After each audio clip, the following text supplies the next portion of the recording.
नमस्कार। आकाशवाणी से प्रस्तुत है समाचार संध्या।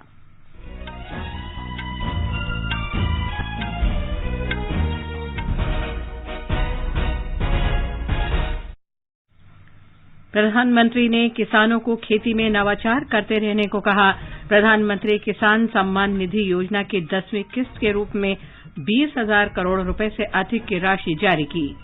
गृह मंत्री अमित शाह ने कहा, सरकार किसानों को आत्मनिर्भर बनाने के लिए प्रतिबद्ध। 15 से 18 वर्ष की आयु के बच्चों के टीकाकरण के लिए कोविन पोर्टल पर पंजीकरण शुरू। प्रधानमंत्री कल उत्तर प्रदेश के मेरठ में मेजर ध्यानचंद खेल विश्वविद्यालय की आधारशिला रखेंगे। जम्मू कश्मीर के उपराज्यपाल ने वैष्णो देवी में मची भगदड़ की घटना की उच्च स्तरीय जांच के आदेश दिए। प्रत्येक मृतक के परिवार को प्रधानमंत्री राहत कोष से 2 लाख रुपए की अनुग्रह राशि दी जाएगी। और शिक्षा मंत्री धर्मेंद्र प्रधान ने 100 दिन के राष्ट्रव्यापी पठन अभियान पढ़े भारत का शुभारंभ किया।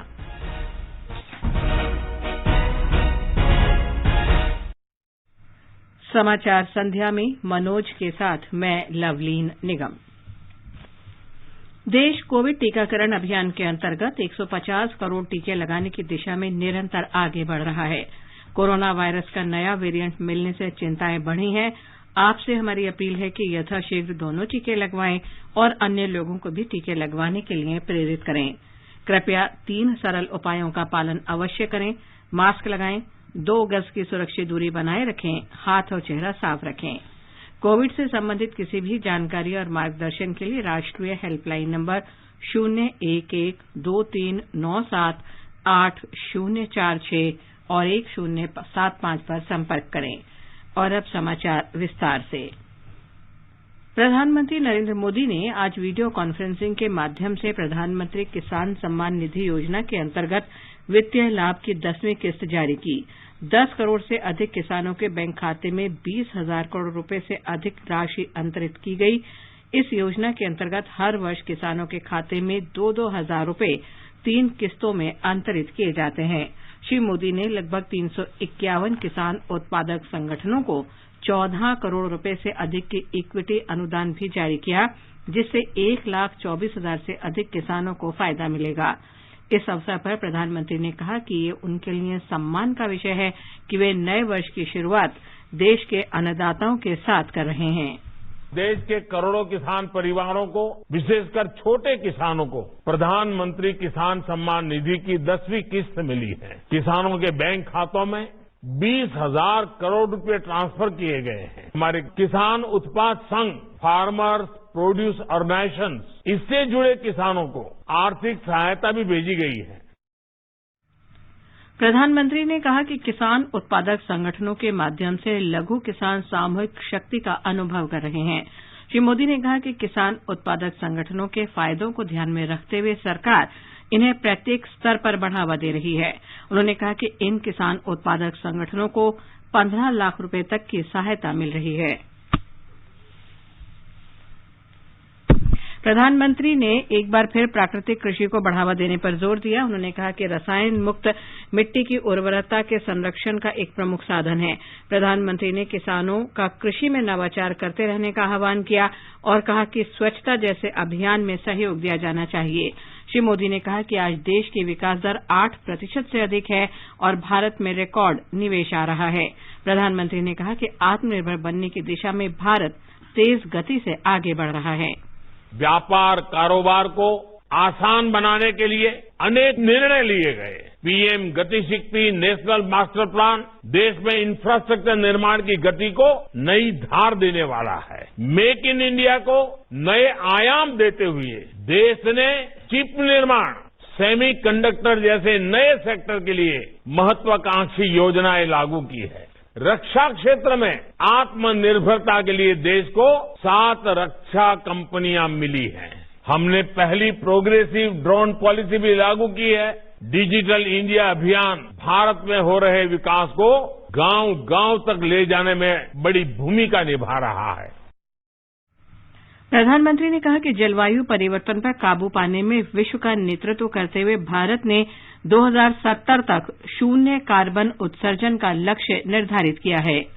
क्लाइमेट चेंज के खिलाफ विश्व का नेतृत्व करते हुए भारत ने 2070 तक नेट जीरो कार्बन एमिशन का भी लक्ष्य दुनिया के सामने रखा है। आज भारत हाइड्रोजन मिशन पर काम कर रहा है, इलेक्ट्रिक व्हीकल्स पर लीड ले रहा है। देश में करोड़ों एलईडी बल्ब वितरित करने से हर साल गरीबों के मध्यम वर्ग के करीब 20,000 करोड़ रुपए बिजली बिल में कम आए हैं। श्री मोदी ने कहा कि पिछले 7 वर्ष के दौरान जैव कृषि और प्राकृतिक कृषि सरकार की सर्वोच्च प्राथमिकता रही है। उन्होंने कहा कि लघु किसानों को सशक्त करने के लिए किसान उत्पादक संगठनों के माध्यम से प्रयास किए जा रहे हैं। प्रधानमंत्री ने किस्त जारी करने के आयोजन के दौरान किसान उत्पादक संगठनों से बातचीत की। इस अवसर पर कृषि मंत्री नरेंद्र सिंह तोमर ने कहा कि किसानों के जीवन को बेहतर बनाने के लिए पिछले 7 वर्ष में कई निर्णय लिए गए हैं। किसान की आमदनी दोगुनी करने के लिए देश को आह्वान किया तो उन्होंने इस बात को ध्यान में रखा कि उसकी आय में बढ़ोतरी करना यह केंद्र सरकार का भी काम है और इसलिए पीएम किसान सम्मान निधि योजना बनाई और इस योजना के अंतर्गत पर्याप्त मात्रा में बजट का प्रावधान किया। और मुझे कहते हुए प्रसन्नता है कि अब तक प्रधानमंत्री जी के प्रयत्नों के परिणाम स्वरूप 1,61,000 से अधिक रुपया किसानों के खाते में पहुंचाने का काम किया गया है। केंद्रीय गृह और सहकारिता मंत्री अमित शाह ने पीएम किसान सम्मान निधि योजना के अंतर्गत किसानों के खातों में 20,000 करोड़ रुपए से अधिक की राशि अंतरित करने के लिए प्रधानमंत्री का आभार व्यक्त किया है। सिलसिलेवार ट्वीट में श्री शाह ने कहा कि किसानों के सशक्तिकरण के बिना देश का समग्र विकास संभव नहीं है और देश ने किसान हितैषी मोदी सरकार को पिछले 7 वर्षों में किसानों को आत्मनिर्भर बनाने के लिए निरंतर प्रयास करते देखा है। उन्होंने कहा कि पीएम किसान योजना ने किसानों को खेती के सबसे महत्वपूर्ण समय के दौरान वित्तीय सहायता देकर उन्हें कर्ज मुक्त करने में सहायता दी है। ये समाचार हमारी वेबसाइट newsonair.com/hindi और हमारे mobile app news on AIR पर भी उपलब्ध हैं। जिस प्रदेश में हर नियुक्ति 2017 के पहले विवादित होती थी, प्रदेश के नौजवानों के भविष्य के साथ खिलवाड़ होता था, 2017 के बाद 4.5 लाख नियुक्तियां हुई। कोई विवाद नहीं, न भाई भतीजावाद, न क्षेत्रवाद, न जातिवाद। हमारे नए उत्तर प्रदेश में बिना जातिवाद, बिना भेदभाव युवाओं को मिल रहा रोजगार है, इसीलिए फर्क साफ है। समाचार संध्या में आपका फिर स्वागत है। प्रधानमंत्री नरेंद्र मोदी कल उत्तर प्रदेश के मेरठ में मेजर ध्यानचंद खेल विश्वविद्यालय की आधारशिला रखेंगे। हमारे संवाददाता ने बताया है कि इस विश्वविद्यालय पर लगभग 700 करोड़ रुपए की लागत आएगी। ये खेल विश्वविद्यालय मेरठ के सरधना कस्बे के सलावा और कैली गांव में स्थापित किया जा रहा है। ये खेल विश्वविद्यालय सिंथेटिक हॉकी मैदान, फुटबॉल मैदान, basketball, volleyball, handball, kabaddi ground, lawn tennis court, gymnasium hall, synthetic running stadium, तरणताल, बहुउद्देशीय हॉल और साइकिलिंग वेलोड्रोम जैसी आधुनिक और उत्कृष्ट खेल सुविधाओं से लैस होगा। विश्वविद्यालय में निशानेबाजी, स्क्वाश, जिम्नास्टिक, भारोत्तोलन, तीरंदाजी, कैनोइंग और कयाकिंग जैसी अन्य सुविधाएं भी होंगी। विश्वविद्यालय में 540 महिला और 540 पुरुष खिलाड़ियों को मिलाकर कुल 1080 खिलाड़ियों को प्रशिक्षण देने की क्षमता होगी। सुशील चंद्र तिवारी, आकाशवाणी समाचार, लखनऊ। 15 से 18 वर्ष के बच्चों के टीकाकरण के लिए कोविड पोर्टल पर पंजीकरण आज से शुरू हो गया है। पंजीकरण के लिए स्कूल के पहचान पत्र या आधार कार्ड का उपयोग किया जा सकता है। स्वास्थ्य और परिवार कल्याण मंत्री डॉक्टर मनसुख मांडविया ने बच्चों के परिजनों से टीकाकरण के लिए पंजीकरण कराने की अपील की है। श्री मांडविया ने ट्विटर पर कहा कि अगर बच्चे सुरक्षित हैं तो देश का भविष्य भी सुरक्षित है। देश में अब तक 1,431 मरीजों में कोरोना के नए वेरिएंट ओमिक्रॉन की पुष्टि हुई है। इनमें से 488 मरीज स्वस्थ हो चुके हैं। महाराष्ट्र में सबसे अधिक 351 मरीजों का पता चला है। 23 राज्यों और केंद्र शासित प्रदेशों में ओमिक्रॉन संक्रमण के मरीज मिले हैं। स्वास्थ्य और परिवार कल्याण मंत्रालय ने कहा है कि राष्ट्रव्यापी टीकाकरण अभियान के तहत देश में अब तक 145 करोड़ 16 लाख से अधिक कोविड रोधी टीके लगाए जा चुके हैं। पिछले 24 घंटों में 58,11,000 से अधिक टीके लगाए गए और इस दौरान 949 मरीज संक्रमण से ठीक हुए। संक्रमण से स्वस्थ होने की राष्ट्रीय दर 98.32% हो गई है। कोविड महामारी से अब तक 3,42,75,000 मरीज स्वस्थ हो चुके हैं। पिछले 24 घंटों में 22,775 नए मरीजों में संक्रमण की पुष्टि हुई।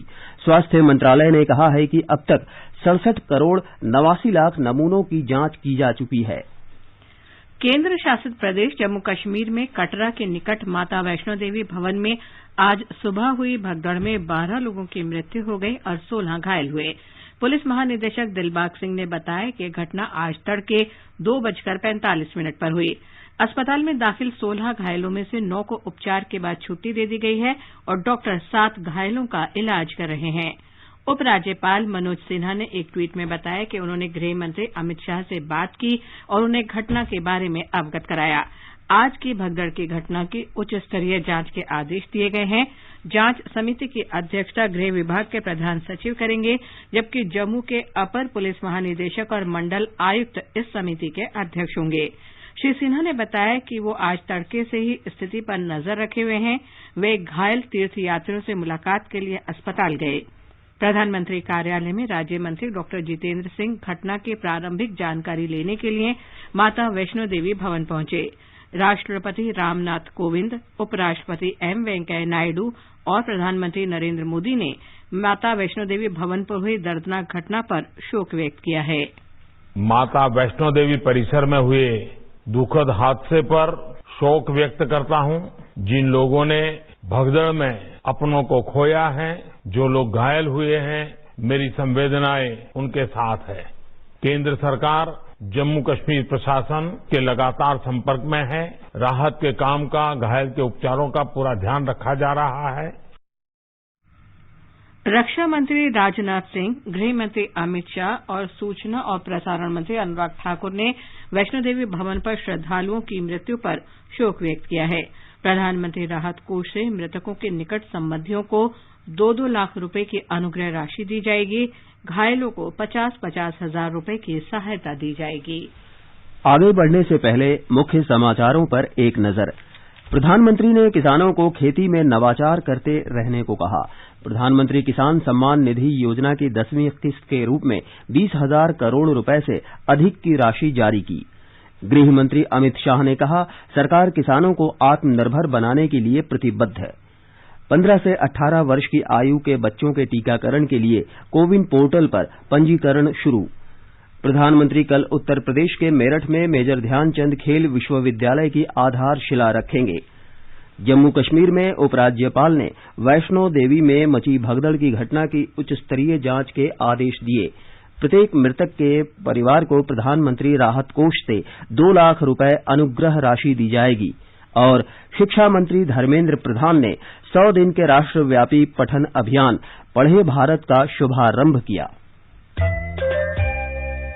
चलो मिलकर एक शुरुआत करें, चलो एक फैसला आज करें, मास्क नहीं तो टोकेंगे, कोरोना को रोकेंगे, चलो एक इरादा करते हैं, चलो कुछ वादा करते हैं, मास्क नहीं तो टोकेंगे, कोरोना को रोकेंगे। शिक्षा मंत्री धर्मेंद्र प्रधान ने 100 दिन के राष्ट्रव्यापी पठन अभियान पढ़े भारत का आज शुभारंभ किया। यह अभियान राष्ट्रीय शिक्षा नीति 2020 के अनुरूप है, जो बच्चों में आनंदपूर्ण पठन संस्कृति को बढ़ावा देने पर बल देती है। इसके लिए समुचित आयु वर्ग के बच्चों के पढ़ने के लिए उनकी मातृभाषा, क्षेत्रीय और स्थानीय भाषाओं में पुस्तकों की उपलब्धता सुनिश्चित की जाएगी। पठन अभियान का उद्देश्य बच्चों, शिक्षकों, अभिभावकों, समुदाय और शैक्षणिक प्रशासकों समेत राष्ट्रीय और राज्य स्तर पर सभी पक्षों की भागीदारी जरूरी है। श्री प्रधान ने एक ट्वीट में कहा कि पुस्तकें पढ़ना एक स्वस्थ आदत है और ज्ञानात्मक, भाषा तथा सामाजिक कौशल विकसित करने का एक अद्भुत तरीका है।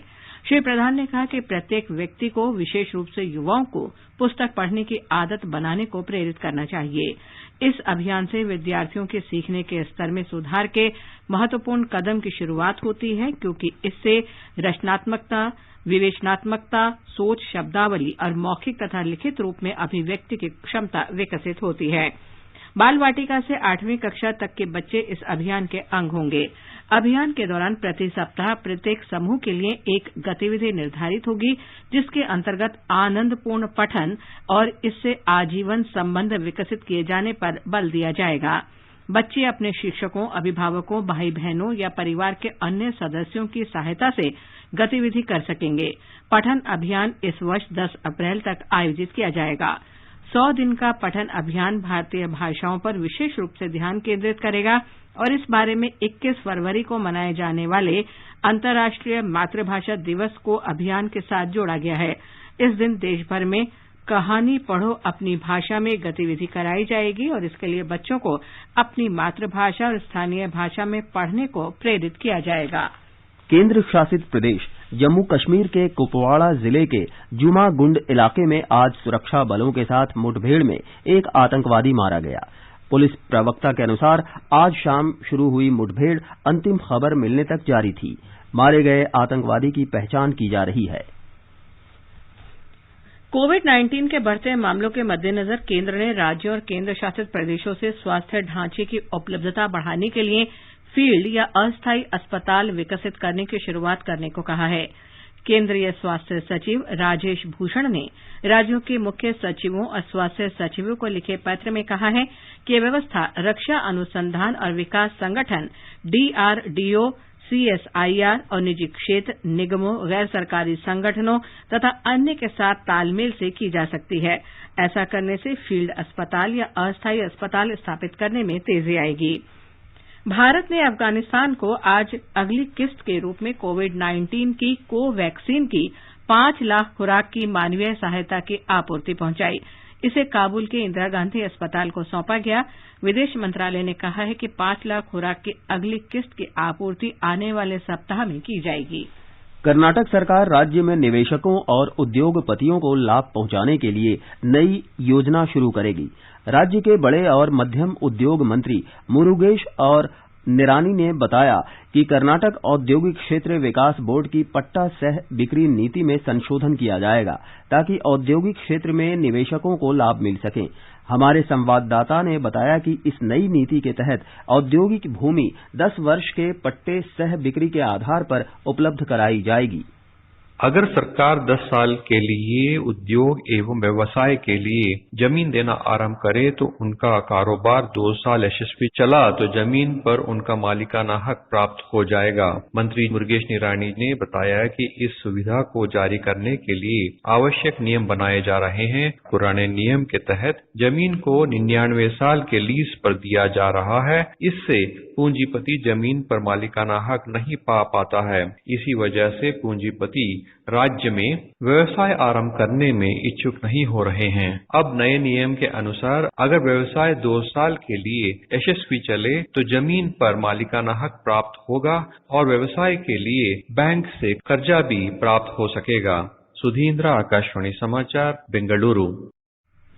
ये समाचार आकाशवाणी से प्रसारित किए जा रहे हैं।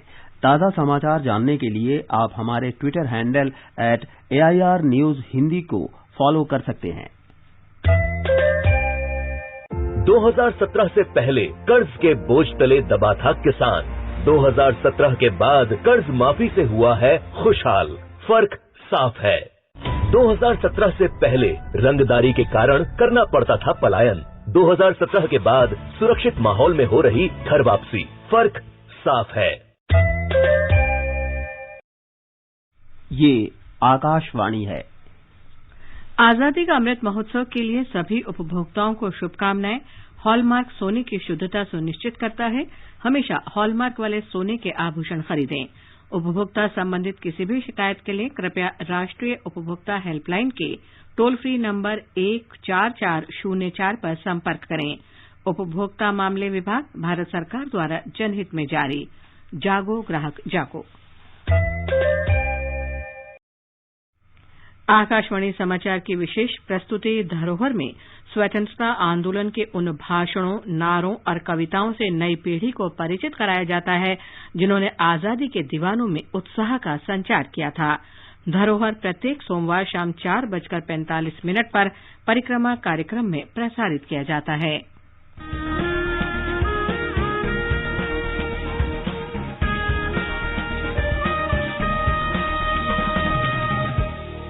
आजादी के आंदोलन के खजाने में ऐसे ढेरों शब्द जिन्होंने बदल दिए इतिहास, तारीख बदलने वाले लफ्जों पर आकाशवाणी समाचार ला रहा है विशेष कार्यक्रम धरोहर हर सोमवार।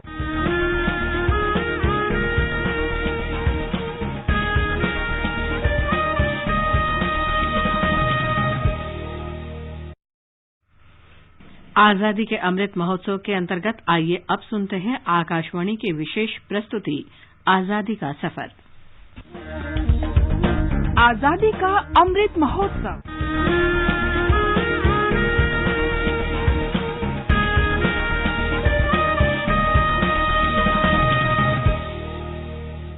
आजादी का सफर आकाशवाणी के संग। भारत का शानदार स्वाधीनता संघर्ष आधुनिक विश्व के महानतम संघर्षों में से एक है। आकाशवाणी से हम आपके लिए रोजाना ला रहे हैं इस शानदार संघर्ष की झलक।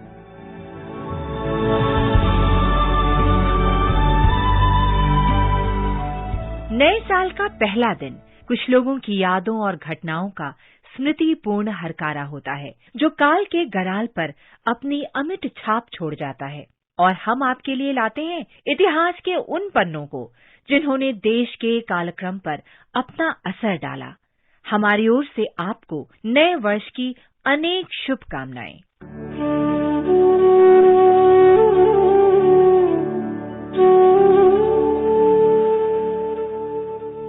आज महादेव देसाई की जयंती है। वे 25 वर्ष तक महात्मा गांधी के निजी सचिव रहे। उनका जन्म 1 जनवरी 1892 को सूरत में हुआ था। महात्मा गांधी के प्रति महादेव का समर्पण दुनिया भर के लिए उदाहरण है। उन्होंने महात्मा गांधी के जीवन की क्रमबद्ध घटनाओं के लिए 13 नवंबर 1917 से 14 अगस्त 1942 तक डायरी लिखी। वेरियर 11 ने महादेव देसाई के बारे में लिखा है, वो दरअसल गृह और विदेश सचिव थे। वे हर चीज का प्रबंध करते थे और अवांछित आगंतुकों को दूर रखकर उन्होंने गांधी के जीवन के 10 वर्ष बचाए। महादेव देसाई सबसे पहले 1915 में गांधी से मिले, जब उन्होंने अपनी पुस्तक प्रकाशित कराने के लिए गांधी जी की सलाह मांगी। देसाई 1917 में गांधी के आश्रम में आ गए और चंपारण में भी गांधी के साथ रहे। जब 1919 में ब्रिटिश सरकार ने गांधी जी को गिरफ्तार किया तो उन्होंने देसाई को अपना उत्तराधिकारी बनाया। मोतीलाल नेहरू ने 1920 में अपना अखबार द इंडिपेंडेंट चलाने के लिए गांधी जी से महादेव देसाई की सेवाएं मांगी। वो अखबार इलाहाबाद से निकलता था। जब ब्रिटिश सरकार ने प्रिंटिंग प्रेस जब्त कर ली तो देसाई ने हस्तलिखित अखबार निकालकर सनसनी मचा दी। देसाई के लेखों के लिए 1921 में उन्हें 1 वर्ष के लिए सश्रम कारावास की सजा दी गई। जेल में देसाई ने देखा कि अधिकारी कैदियों के साथ बुरा व्यवहार करते हैं और अक्सर उन्हें कोड़े से मारते हैं। जेल के जीवन पर उनकी रिपोर्ट के कारण ब्रिटिश अधिकारी जेल सुधार के लिए ठोस उपाय करने को विवश हुए। 1933 में रिहाई के बाद देसाई को पुनः गिरफ्तार कर लिया गया और बेलगांव जेल में रखा गया। कैद के दौरान देसाई ने गीता अकॉर्डिंग टू गांधी लिखी, जो उनके निधन के बाद 1946 में प्रकाशित हुई। उन्होंने 1939 में राजकोट और मैसूर रियासत में जन आंदोलन आयोजित करने में भी महत्वपूर्ण भूमिका निभाई। देसाई 1940 के व्यक्तिगत सत्याग्रह के दौरान सत्याग्रहियों के चयन के कार्य के प्रभारी थे। 8 अगस्त 1942 को भारत छोड़ो आंदोलन की घोषणा के बाद देसाई को 9 अगस्त 1942 की सुबह गिरफ्तार कर लिया गया। उन्हें आगा खां पैलेस में गांधी के साथ रखा गया। 6 दिन बाद हृदयाघात के कारण देसाई का निधन हो गया। जब देसाई की सांस थम गई तो गांधी विक्षुब्ध होकर चिल्लाने लगे, महादेव महादेव। बाद में जब गांधी से इस बारे में पूछा गया कि उन्होंने ऐसा क्यों किया, गांधी ने कहा, मैंने महसूस किया कि यदि महादेव ने आंखें खोली और मुझे देखा तो मैं उन्हें कहूंगा कि उठो। इस जीवन में उन्होंने कभी मेरी अवज्ञा नहीं की। मुझे विश्वास था कि यदि उन्होंने मेरे शब्द सुने तो मृत्यु के बाद भी वे अनसुना नहीं कर सकेंगे और उठ जाएंगे। गांधी ने स्वयं देसाई के पार्थिव शरीर को स्नान कराया और आगा खां पैलेस के मैदान में उनका अंतिम संस्कार किया गया, जहां आज भी उनकी समाधि है। समर्पित कर्म योद्धा महादेव देसाई को शत शत नमन।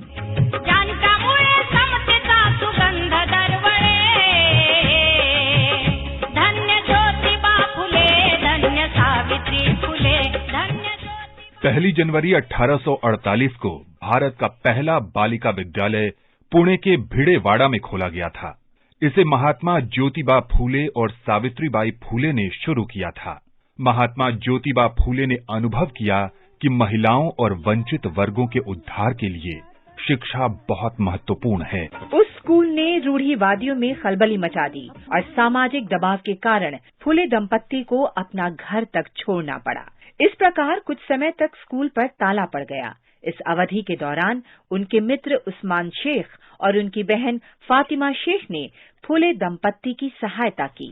फूले दंपत्ति ने बाद में 3 जुलाई 1851 को पुणे के चिपलुनकरवाड़ा में स्कूल खोला। विद्यालय के पहले दिन मुश्किल से 8 लड़कियों ने नाम लिखाया। शीघ्र ही उनकी संख्या बढ़ने लगी। विभिन्न धर्मों, जातियों और सामाजिक आर्थिक पृष्ठभूमि की बालिकाएं पढ़ने आने लगी। शिक्षा के हथियार से उसने ठाना करना अपने संग सावित्रीबाई को भी किया तैयार। पढ़ लिख कर विद्यालय खोला शूद्र जनों के, शिक्षित करना अब जन जन को समझा धर्म है श्रेष्ठ। फूले दंपत्ति ने बच्चों को पढ़ाया और उन्हें कपड़े और अन्य बुनियादी सुविधाएं भी उपलब्ध कराई जो उन्हें समाज में नहीं मिलती थी। 1852 में फूले के इन 3 विद्यालयों में 273 बालिकाएं पढ़ रही थीं। आज बस इतना ही। आजादी का सफर आकाशवाणी के संग कल फिर मिलेंगे नई कड़ी के साथ।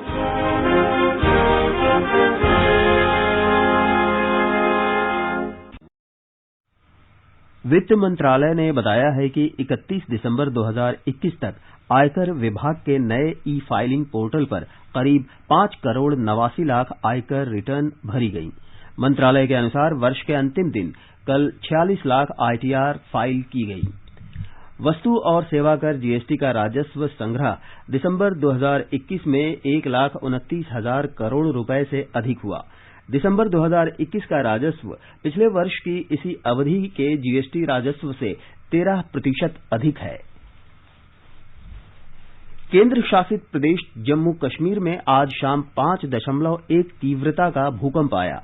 भूकंप से अभी तक किसी भी तरह के जान माल के नुकसान की खबर नहीं। अब एक नजर कल के मौसम के पूर्वानुमान पर। सबसे पहले देश के 4 महानगरों के मौसम का हाल। राष्ट्रीय राजधानी दिल्ली और कोलकाता में हल्का कोहरा छाया रहेगा। मुंबई में आमतौर पर आसमान साफ रहेगा। चेन्नई में बादल छाए रहने के साथ हल्की वर्षा का अनुमान है। उत्तर भारत में श्रीनगर और जम्मू में आंशिक रूप से बादल छाए रहेंगे। आमतौर पर बादल गरज के साथ वर्षा का अनुमान है। देश के पूर्वोत्तर हिस्से गुवाहाटी, इम्फाल, शिलांग, ईटानगर और कोहिमा में आंशिक रूप से बादल छाए रहेंगे।